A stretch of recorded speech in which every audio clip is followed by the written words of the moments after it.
বন্ধুরা, good afternoon. দেখো এখন দুপুরবেলায় আমি আজকে আনারসের চাটনি করব। তার জন্য এই যে আনারসটাকে আমি ভালো করে ছাড়িয়ে নিয়েছি, একদম মিহি মিহি করে নিয়েছি।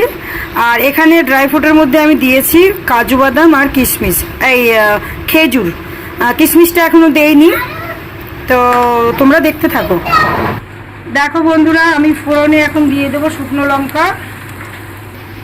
এবার আমি আনারসটা দিয়ে দেবো। এবার আমি আনারসটাকে ততক্ষণ নাড়বো যতক্ষণ আনারসের জলটা না শুকিয়ে যায়। আস্তে আস্তে নাড়তে থাকবো, আর সঙ্গে করে দেবো একটু লবণ অ্যাড। একটু লবণ দিয়ে দিলাম।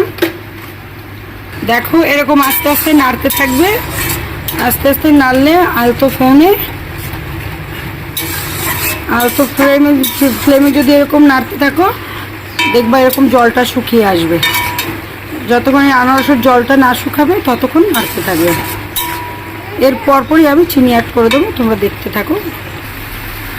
এবার দেখো আমি এই যে চিনিটা অ্যাড করে দেবো। এই চিনিটা অ্যাড করলাম, এরপরে একটা সুন্দর গ্রেভি আর একটা রসালো কালার দিয়ে একদম সুন্দর করে চলে আসবে, সেটা দেখতে থাকো। এবার আমি দিয়ে দেবো ড্রাই ফ্রুটটা। দিলাম খেজুর, এখন দেবো কাজু বাদাম।